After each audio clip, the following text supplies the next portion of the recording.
జయశంకర్ గారికి అంటే జయశంకర్ గారు హైదరాబాద్ సంగమ సంస్కృతికి అంటే హైదరాబాద్ సంస్థానం, హైదరాబాద్ అంటే నగరం కాదు, హైదరాబాద్ అప్పుడు ఒక దేశం, హైదరాబాద్ తెలంగాణ ఒక దేశం, హైదరాబాద్ సంస్థాన సంస్కృతికి ప్రతీక ఆయనకు ఉర్దూ అంటే చాలా ఇష్టం. ఆయన ఉర్దూలో చదువుకున్నారు. ఎప్పుడన్నా నేను అడిగేది, సార్ మీరు ఇంత పకడ్బందీగా మాట్లాడతారు, గోడ కట్టినట్టు ఉంటుంది సార్ వాక్యం, ఎట్లా అంటే నేను ముందు ఉర్దూలో ఆలోచిస్తానయా అనేవాడు.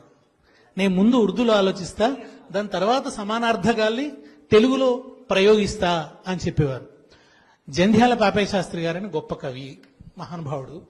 ఆయన తెలంగాణ పట్ల కించపరిచే ఒక మాట అన్నాడు, తౌరక్యాంధ్రులు అన్నాడు. జయశంకర్ గారికి కోపం వచ్చింది, అంటే తురకం కలిసిన తెలుగు ఉంటుంది అని. జయశంకర్ గారు వరంగల్ నుంచి బయలుదేరి విజయవాడ పోయి జంధ్యాల పాపయ్య శాస్త్రి గారిని కలుసుకున్నారు. ఎవరు మీరంటే, నేను హనుమకొండ నుంచి వస్తున్నాను, నా పేరు జయశంకర్. ఎందుకు వచ్చినారంటే, మీరు ఈ మాట అన్నారు, ఇది తప్పు కదా అన్నారు. అని ఒక మాట అన్నాడు జంధ్యాల పాపయ్య శాస్త్రి గారితో.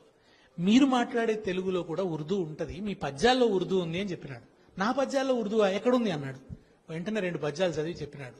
రాజాజీ మున్నగు పెద్దలకు, అంటే మద్రాసు రాష్ట్రం ఏర్పడాలని వాళ్ళు మద్రాసు రాష్ట్రం నుంచి విడిపోవాలని పోరాడుతున్నప్పుడు రాసిన పద్యం.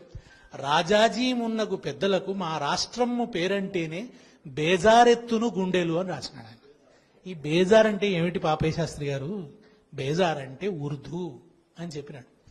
అది మాత్రమే కాకుండా మా కండలు పిండిన నెత్తురు మీ గుండెలకు అద్దిన అత్తరు అని రాశాడు ఆయన. అత్తర్, ఈత్తర్ అది ఉర్దూ నుంచి వచ్చింది అని చెప్పి మనం నిత్యం మాట్లాడే భాషలో చాలా ఉర్దూ పదాలున్నాయి. ఆ ఉర్దూ అని మనకు తెలియదు. ముక్తసరి అంటాం, ముక్తసర్ ఉర్దూ, ఇట్లా చాలా ఉన్నాయి ఉర్దూ అని చెప్పినాడు ఆయన. ఎప్పుడు ఒక కవిత కోట్ చేసేది జయశంకర్ గారు, గాలిబ్ అనుకుంటా బహుశా. ఒక ఆయన మసీదులో కూర్చొని మద్యం తాగుతున్నాడట.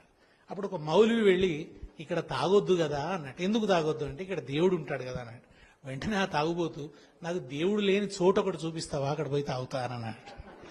ఈ కవితను ఎప్పుడు జయశంకర్ సార్ అంటే ఆయన మాట్లాడుతుంటే సాహిర్ లూథియాన్వి, గాలిబ్, ఇట్లా అనేక మంది కవితల్ని ఆయన అద్భుతంగా కోట్ చేసేది. ఫసీ ఉర్దూలో మాట్లాడేది. మైనారిటీలు జయశంకర్ గారు ఉపన్యాసం వినడానికి చెవి కోసుకునేది. ఆ జయశంకర్ గారితో చాలా సాన్నిహిత్యాన్ని పంచుకున్న మహమూద్ అలీ గారు ఆయనకు నివాళిలా ఉర్దూలో సంక్షిప్తంగా మాట్లాడతారు.